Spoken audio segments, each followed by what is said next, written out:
PT Bluebird Tbk terus memperkuat bisnis transportasinya di tahun 2025 dengan penambahan armada kendaraan yang signifikan.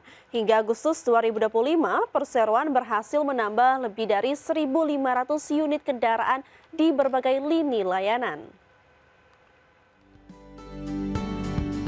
PT Bluebird Tbk terus memperkuat bisnis transportasinya di tahun 2025 dengan penambahan armada. Penambahan armada ini melebihi target awal yang dipatok sebanyak 1.200 unit di awal tahun. Armada baru tersebut tersebar di seluruh portofolio bisnis Bluebird, mulai dari taksi reguler, taksi eksekutif Silverbird, hingga layanan sewa mobil Goldenbird. Selain taksi dan sewa mobil, penambahan armada juga mencakup bus Big Bird, layanan shuttle antar kota City Trans yang semuanya berkontribusi pada peningkatan layanan dan jangkauan transportasi Bluebird. Perseroan optimis langkah penambahan armada ini akan membantu memperkuat posisi Bluebird sebagai pemain utama di sektor transportasi terintegrasi di Indonesia.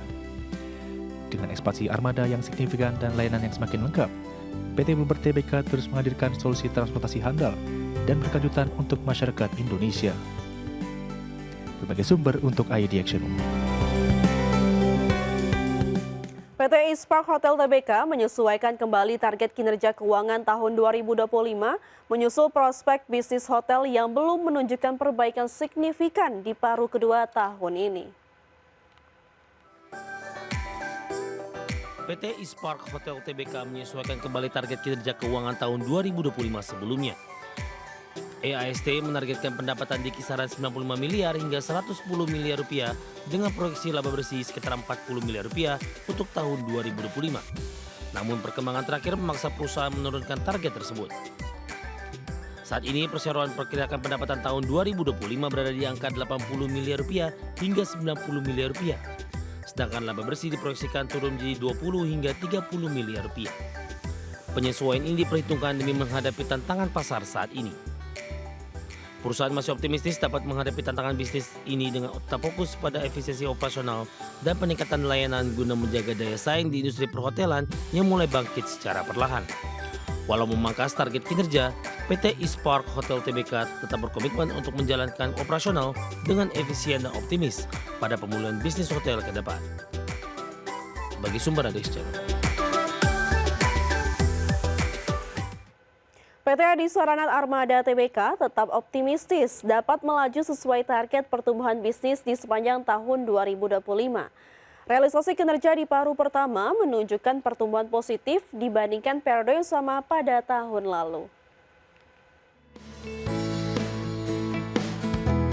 PT Adisarana Armada Tbk tetap optimis dapat melaju sesuai target pertumbuhan bisnis.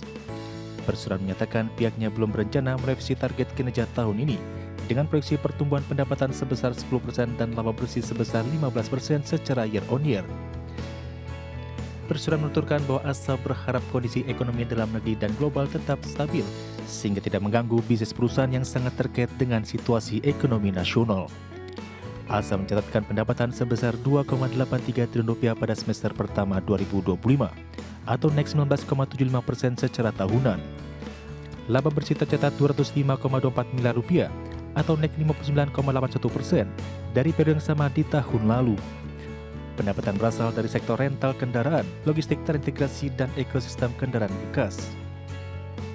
Dengan strategi diversifikasi bisnis dan fokus pada pertumbuhan berkelanjutan, PT Adisarana Armada Tbk optimis dapat mempertahankan momentum positif dan mencapai target kinerja sepanjang tahun 2025. Berbagai sumber untuk ID Action. Sejumlah lembaga internasional memperbarui proyeksi pertumbuhan ekonomi Indonesia pada tahun 2025 di bawah angka 5%.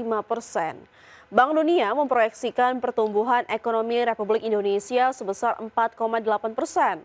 Sementara itu, Organization for Economic Cooperation and Development mengerek proyeksi pertumbuhan ekonomi Indonesia ke angka 4,9%. Sejumlah lembaga internasional memperbarui proyeksi pertumbuhan ekonomi Indonesia pada tahun 2025 di bawah angka 5%. Proyeksi tersebut berada di bawah target pemerintah yang paling pesimistis di angka 5%. Bank Dunia memproyeksikan pertumbuhan ekonomi Indonesia sebesar 4,8%, lebih tinggi dari proyeksi April 2025 sebesar 4,7%. Sementara itu pada 2026, Bank Dunia memperkirakan pertumbuhan ekonomi Indonesia tetap berada di level 4,8%. Sementara itu, Organizations for Economic Cooperation and Development atau OECD juga mengerek proyeksi pertumbuhan ekonomi Indonesia ke angka 4,9% year on year pada 2025 dan 2026. Kenaikan proyeksi OECD itu dipicu oleh langkah Bank Indonesia yang mulai mengambil kebijakan pro pertumbuhan dengan melonggarkan kebijakan moneter serta kinerja investasi yang terus terakselerasi. Adapun Asian Development Bank alias ADB memangkas proyeksi pertumbuhan ekonomi Indonesia dalam laporan terbaru dari 5% proyeksi April menjadi 4,9% proyeksi September 2025. ADB menjelaskan perkembangan ketidakpastian perdagangan global, tingginya tarif resiprokal yang diterapkan oleh Amerika Serikat mempengaruhi proyeksi pertumbuhan ekonomi negara-negara berkembang di Asia dan Pasifik, termasuk Indonesia. Sementara itu pada April 2025, IMF merevisi ke bawah proyeksi pertumbuhan ekonomi Indonesia 2025 menjadi 4,7% secara tahunan. Berbagai sumber IDX Channel. PT Bumi Resources Tbk resmi mengakuisisi 99,68% saham perusahaan tambang emas dan tembaga asal Australia Wolfram Limited. Aksi korporasi ini menjadi langkah strategis perusahaan dalam memperluas bisnis ke sektor mineral strategis dan kritis. PT Bumi Resources Tbk resmi mengakuisisi 99,68% saham perusahaan tambang emas dan tembaga asal Australia Wolfram Limited.